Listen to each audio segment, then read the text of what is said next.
இந்த தூக்கம் இடையில் தடைபடுகிறத ஒரு 2:30 மணிக்கு கரெக்டாக எழுந்து தண்ணி குடிக்கும்போது பார்த்தா எப்போவுமே 2:56ன்னு காட்டும். எனக்கு ஒரு பயம் வந்துருச்சு, என்னடா இது 2:56க்கு என்னமோ நம்ம மூளையில் ஏதோ ஒன்று செய்தோ அப்படின்னு சொல்லி அதுக்கப்புறம் ஒரு 15-20 நிமிஷம் நம்ம தூக்கம் போயிடுதே. இது ஒரு தவறு என்று நல்லா தெரியும். ஒரு தற்செயலாக ஒரு நியூராலஜிஸ்ட்டை பேசிகிட்டு இருக்கும்போது இதில் ஏதாவது முக்கியமாக இருக்குது. ஏன்னா சீரம் கார்டிசால் லெவல் வந்து ஒரு 3 மணி 3:30 மணிக்கு கூடும்.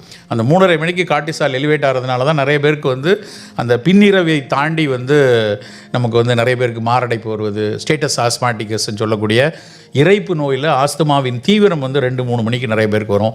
மாரடைப்பு அந்த நேரத்தில் வரும். டியூடினல் அல்சர்ஸ்லாம் ஒரு 1 மணிக்கு மேலே தான் அந்த வலி. அந்த நேரத்திற்கும் அந்த நோய்களுக்கும் சம்பந்தம் உண்டு. அதனால் நமக்கு தெரியும் இல்லையா, அந்த சிர்காடியன் ரிதம்னு நம்ம படிக்கிற அந்த காலையிலிருந்து இரவு வரைக்கும் உள்ள உடலில் நடக்கக்கூடிய உயிர்கடிகார சுழற்சி அப்படின்னு நம்ம சொல்லுவோம். அந்த உயிர்கடிகார சுழற்சியை நம்ம மறந்து ஓடிக்கிட்டே இருக்கிறதுனால, பணி கொடுக்கக்கூடிய அழுத்தம், வாழ்க்கை கொடுக்கக்கூடிய அழுத்தங்களில் நம்ம ஓடிக்கொண்டே இருக்கிறதுனால தான் நிறைய தவறுகள் நடக்குது. அப்போ வந்து அந்த நியூராலஜிஸ்ட் பேசிகிட்டு இருக்கும்போது அவங்க சொன்னது வந்து, ஒன்றும் இல்லை டாக்டர், நீங்களாம் சொல்லிகிட்டு இருக்கிற விஷயந்தான். நான் என்னுடைய நோயர்கள், அவங்க வளைச்சி தூக்கம் வரலைன்னா மாத்திரை எழுதுகிற மருத்துவர், அவங்க சொன்ன வார்த்தை இன்றைக்கி வெற்றி சொல்லிக் கொடுத்தார் இல்லையா, அந்த ஐஆர்டி, நான் அவர் வந்து கியூஆர்டி சொல்லிக் கொடுத்தாரு, குயிக் ரிலாக்ஸேஷன் டெக்னிக் அப்படின்னு. அந்த கியூஆர்டியை மட்டும் பண்ணுங்கள். நீங்கள் எப்போ நடுராத்திரில் நீங்கள் 2 மணிக்கு படுத்தா எதிர்த்தா கூட அந்த நேரத்தில் நீங்கள் அதை பண்ணுங்கள், உங்களுக்கு ஆழ்ந்த தூக்கம் உடனடியாக வந்து விடும் அப்படின்னு அவங்க நோயர்கிட்ட அவங்க சொல்லிகிட்டு இருக்கிறத என்னிடம் பகிர்ந்து கொண்டார்கள். இன்றைக்கு வரைக்கும் சப்போஸ் நடுவில் இருந்துச்சா கூட நான் வந்து அந்த சவாசனாலேருந்து திரும்ப பிக்டோலேருந்து ஆரம்பிச்சிருவேன். பெருவிரல்லேருந்து மனதை நினைக்க ஆட்டோமேட்டிக்காக தூக்குறோம். நான் இங்கே நீங்கள் எல்லாம் அந்த ரிலாக்ஸேஷன் டெக்னிக் செய்து கொண்டிருக்கும் போது பல பேரை உங்கள்கிட்ட கவனித்தேன், கொஞ்சம் பேருக்கு லைட்டாக தூக்கம் வந்துச்சு. அது அந்த ஆசனத்தின் வெற்றி. அந்த ஆசனம் வந்து உறங்க வைக்கும். நிறைய பேருக்கு இன்றைக்கி இருக்கக்கூடிய சிக்கல் வந்து உறங்க மறுக்கிறதும், உறக்கத்தை நாமே தொலைப்பதும், பல்வேறு காரணங்களினால் உறக்கம் வராமல் போவதும் தான். அந்த உறக்கத்தை மிகச்சரியாக கொண்டு வருவது வந்து அந்த ரிலாக்ஸேஷன், யோக நித்ரா. அதனுடைய அடிப்படை இது வந்து யோக நித்ரா. சிவானந்தா யோகா மட்டில் தான் முதல்ல வந்து இதை வந்து அந்த மருத்துவத்திற்கு இதை வந்து கொண்டு வராங்க. அது வரைக்கும் வந்து யோகாங்கிறது ஒரு தவத்தினுடைய பேசும்போது சொன்னாரியா, தவத்தினுடைய ஒரு டைலூட்டட் ஃபார்ம் அப்படின்னு. அந்த டைலூட்டட் ஃபார்ம் முதல்ல டிசைன் பண்ணது வந்து சிவானந்தா ஆசிரமில். ஏன்னா அவர் ஒரு மருத்துவர், அதனால் அதுக்கப்புறம் அதை அப்படியே கொண்டு வந்து அவர்கிட்டருந்து வந்தவங்க தான் BKS ஐயங்கார். அவங்க எடுத்து உலகம் முழுக்க அந்த ஆசனத்தை கொண்டு போனது. யோகா நம்ம கிருஷ்ணன், பெங்களூர் கிருஷ்ணன் கேள்விப்பட்டிருப்பீங்க.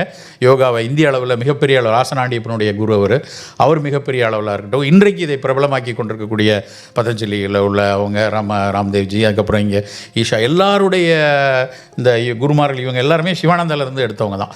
சிவானந்தாவிலேருந்து அதை வந்து தெரப்பியூட்டிக் யோகாவாக மாற்றினது. அது சித்த மருத்துவத்தை பொறுத்த வரைக்கும் எங்களுக்கு மிக தலைமை சித்தர்னு நாங்கள் சொல்கிறது வந்து திருமூலர்.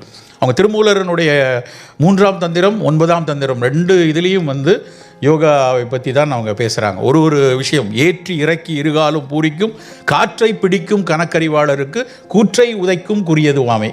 ஏற்றி இறக்கி மூச்சை இழுத்து வெளியே விடக்கூடிய அந்த ஏற்றி இறக்கி இருகாலும் பூரிக்குங்கிற ஒரு வார்த்தையை ஒரு 4ஆம் நூற்றாண்டில் ஒரு அறிஞன் எழுதுகிறார் என்றால், அது 4ஆம் நூற்றாண்டு. தமிழறிஞர்கள் அத்தனை பேரும் ஒத்துக்கொண்ட வருடம் வந்து ஒரு 4ஆம் நூற்றாண்டோ 5ஆம் நூற்றாண்டோ இருக்கலாம் அப்படின்னு. அந்த 5ஆம் நூற்றாண்டில் ஒருத்தர் மூச்சை இழுத்து வெளியே விட்டு மூச்சை காற்றை பிடிக்கும் கணக்கறிவாளருக்கு அதை சரியாக ரேசகம் பூரகம் கும்பகம்னு ஒரு கணக்கு வைத்து அதை சரியாக பண்ணுறப்ப அவர்களுக்கு கூற்றை உதைக்கும், யமனை உதைக்கும். இது எல்லாமே அந்த யமனை உதைப்பது, கூற்றை உதைப்பது, இதெல்லாம் வந்து அவர்கள் வந்து ஒமித்து சொல்லக்கூடிய ஒரு வார்த்தைகளாக இருக்கலாம். அடிநாதத்தில் சொல்கிறது என்ன? மூச்சை மிகச்சரியாக பயிற்சி செய்யக்கூடிய ஒருத்தர் ஆயுட்காலத்தை நீட்டலாம், அவ்வளோதான். முன்னாடிலாம் நம்ம நிறைய வயதை வைத்து பேசுவோம். ஒரு முதுமையில் எல்லோரும் அமைதியாக இருப்பாங்க, குழந்தையாக கொஞ்சம் ஸ்டார்ட் பண்ணிட்டு தான் இருக்கும், வாலிப பருவனா இப்படி தான் இருப்பான் அப்படின்லாம் ஒன்று சொல்லிகிட்டே இருப்பாங்க. மயிலாப்பூரில் தான் ஒரு பேஷண்ட் வந்து என்கிட்ட வந்து சொல்கிறார். அவர் வந்து பையனும் அம்மாவும் வராங்க. பையன் சொன்ன கம்ப்ளைண்ட் என்ன தெரியுமா? இவங்க தூங்க மாட்டேங்காங்க சார். அம்மா தூங்கலைங்கிறது எல்லாருக்குள்ள வருத்தமாக இருக்கு, ஏன்னா வயசானால் தூக்கம் வராது. அடுத்த சென்டென்ஸ் தான், 10 மணிக்கு ஆரம்பிக்கிற ரீல்ஸ் வந்து 12:30 வரைக்கும் தேய்ச்சிட்டே இருக்காங்க சார் எங்கள் அம்மா அப்படின்னு பையன் சொல்கிறான். அந்த அம்மாவுக்கு ஒரே கோவம், அப்படிலாம் இல்லை அப்படிங்கிறாங்க. அப்புறம் அவன் உண்டா இல்லையா நீங்கள் அவங்கள்ட்ட கேட்டுக்கங்க அப்படிங்கிறான். ஆனால் உண்மை நண்பர்களே, நிறைய முதியவர்கள், அதுதான் உண்மை, 50 வயசுக்கு மேலே இருக்கக்கூடிய 60 வயசில் இருக்கவங்களுக்கு உரையாடுவதற்கு யாரும் இல்லை என்ற காரணத்தினால, வீட்டில் மற்றவங்கள்ட்ட பேசுகிறதுக்கு இன்னொருத்தர் அன்பாக ஆதரவாக பேசுறதுக்கு ஒருத்தர் இருக்கணும்ல, அப்படி ஆள் நிறைய தொலைஞ்சு போயிட்டாங்க நம்மக்கிட்ட. நம்ம குடும்பத்தில் பையன் பேசுகிறதில்ல, கணவன் பேசுகிறதில்ல, மனைவி பேசுகிறதில்ல, பேசுகிற ஒரே ஆள் வந்து ரீல்ஸும் ஷார்ட்ஸும் தான். அப்போ அந்த ரீல்ஸும் ஷார்ட்ஸும் நீ பேசுகிறேன்னு தெரிஞ்ச உடனே உனக்கு ஏற்ற மாதிரி அது பேசிகிட்டு இருக்குங்கிறது நமக்கு தெரியாது. முக்கியமான விஷயம் தான். ஆர்டிஃபிஷியல் இன்டெலிஜென்ஸ் வந்து உனக்கேற்ற மாதிரி உன் ஃபோனில் இருந்து அது பேசிகிட்டு இருக்கு. நீ எதை பார்க்குறியோ அது கொடுத்துக்கிட்டே இருக்கும். அது நீங்கள் நல்லா கவனித்து பார்த்தீங்கன்னா நீங்கள் எதை தேடுகிறீர்களோ, ஏன்னா அதற்கான பெரிய தொழில்நுட்ப கலைஞர்கள் உலகம் முழுக்க நிரவி கிடக்கிறாங்க. நான் அடிக்கடி என்னோடய பேசுகிற சொல்லியிருக்கேன். நான் ஒரு தடவை இந்த கோவிட் நேரங்களில் நினைக்கிறேன், அந்த நேரத்தில் தான் பயணங்கள் வந்து எனக்கு ரொம்ப பிடிக்கும். அதனால் ஒரு தடவை திடீர்னு ஞாபகம் வந்துச்சு, ஸோ மலையாக பார்க்கலாமே. நான் ரொம்ப ரசித்து பார்த்த ஒரு படம் கிளிஃப் ஹேங்கர்.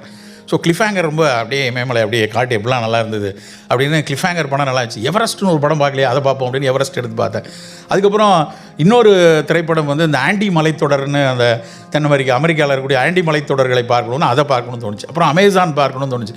மலையாக பார்த்துட்டு இருந்தேன் ஒரு 4 நாள் 5 நாள் தேடி மலையாக பார்த்தேன். அப்புறம் போர் அடிச்சு போய் என்னடா மலையாக பார்த்துட்டு இருக்கோம், நம்ம வேறு ஏதாவது ஒரு நல்ல ரொமான்டிக் படம் பார்ப்போம் அப்படின்ட்டு அந்த காலத்தில் நான் ரொம்ப ரசித்து பார்த்த ரொமான்டிக் படம் பயணங்கள் முடிவதில்லை. சரி, அந்த படத்தை பார்ப்போம் அப்படின்னு நான் தேடுறேன். பயணங்கள் முடிவு போட்டால் அது பழைய படி நீ இந்த மலை ஏறல, நீ இந்த மலையை பார்க்கல அப்படின்னு நெட்ஃப்ளிக்ஸ் அதான் கொடுக்குது.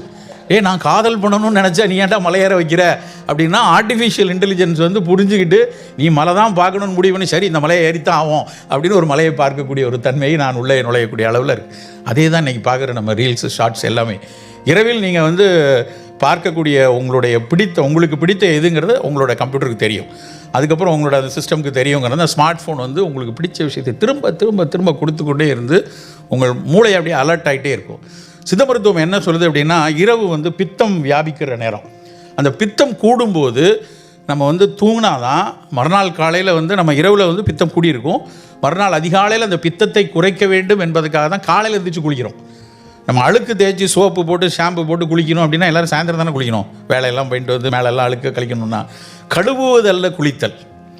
கழுவுறதில்ல, குளித்தல்ங்கிறது வந்து பித்தத்தை தணிக்கக்கூடிய ஒரு ஒரு நல்செயல் அது. அப்போ பித்தத்தை தணிக்கணுங்கிறதுக்காக தான் காலையில் எக்கச்சக்கம் இருக்கும் பித்தம், அதை தணிக்கணுங்கிறதுக்காக காலையில் தலை வச்சு குளிக்கிறோம். அந்த பித்தத்தை தணிக்க வேண்டியதுக்காக நாம் அப்படி ஒரு மனக்கடல் எடுக்கிறோம். பித்த நேரத்தில் தூங்கணுங்கிறதுக்காக தூங்குகிறோம். ஆனால் பித்தத்தை உயர்த்தக்கூடிய ஒரு விஷயத்தை நம்ம ரீல்ஸ்லேயும் ஷார்ட்ஸ்லேயும் பண்ணால், மூளை வந்து பித்தத்தினுடைய ஆர்கன். மூளை தான் பித்தத்தினுடைய பித்தம் வாழும் இடம் அப்படின்னு நாங்கள் படிப்போம். அந்த பித்தம் வாழும் இடம் மூளை தான். அந்த மூளைக்குள்ளே ஒரு அக்ரெசிவான விஷயத்தை கொஞ்ச நாள் எல்லா சன் டிவி, விஜய் டிவி, ஆர்டிவி எல்லா டிவிலையும் சீரியலாக பார்த்து பித்தம் ஏறி போய் அவன் சரியில்லை, இவன் சரியில்லை, அது சரியில்லை, இது சரியில்லைன்னு சீரியலில் ஓடிட்டு இருந்துச்சு ஒரு 10-15 வருஷம். ஆனால் இப்போ என்ன நடக்குன்னா, கையில் ஃபோனில் நடக்கு. ஃபோனில் அந்த ரீல் ஷார்ட்ஸ் இதில் எல்லாத்துலேயும் பித்தத்தை உயர்த்தக்கூடிய பிடிக்காத விஷயங்களை பார்த்து கொண்டே இருக்கிறோம். அது வந்து ஒரு விதத்தில் நம்மளை உளவியல் நோயாளிகளாக ஆக்கி கொண்டிருக்கிறது. நம்மெல்லாம் நினைக்கலாம் நமக்கெல்லாம் ஒரு உளவியல் நோயே இல்லைன்னு. நிச்சயமாக என்னால் சொல்ல முடியும், நம்ம அனைவருமே ஏதோ ஒரு விதத்தில் உளவியல் நோயில் இருந்து கொண்டே இருக்கிறோம். அந்த உளவியல் நோய் என்ன பண்ணுதுன்னா, உங்களுடைய ஆட்டிடியூட், உங்களோட ரெஸ்பான்சிவ்னஸ், உங்களோட ப்ரெசன்ஸ் ஆஃப் மைண்ட், உங்களோட எல்லா விஷயத்தையும் மெல்ல மெல்ல மெல்ல மாற்றிக்கொண்டே இருக்கிறது. அதனால தான் எதுக்குன்னா, இது குழந்தைகளுக்கோ இல்லைன்னா இவங்களுக்கு தான் உள்ள வாலிப பசங்கள்லாம் இப்படி பார்த்துட்டே இருப்பாங்க அப்படின்னு நினைக்கிறது இல்லை. எல்லா நடுத்தர வயது முதியவர்கள் அத்தனை பேருக்குள்ளேயும் இது உள்ளே போய் கொண்டே இருக்கிறது. இதில் எல்லாத்துலேருந்து விடுபட வேண்டிய கட்டாயம் இருக்கிறது. இந்த கட்டாயத்துக்காக தான் இந்த மாதிரி பயிற்சிகளை சொல்கிறோம். நீங்கள் வந்து இப்படி ஒரு அக்ரெசிவ் மைண்டு இதை குறைக்கிறதுக்கு பிராணாயாமத்தை விட, மூச்சு பயிற்சியை விட ஒரு மிகச்சிறந்த ஒரு மருந்து எதுவும் இருக்கவே இருக்காது.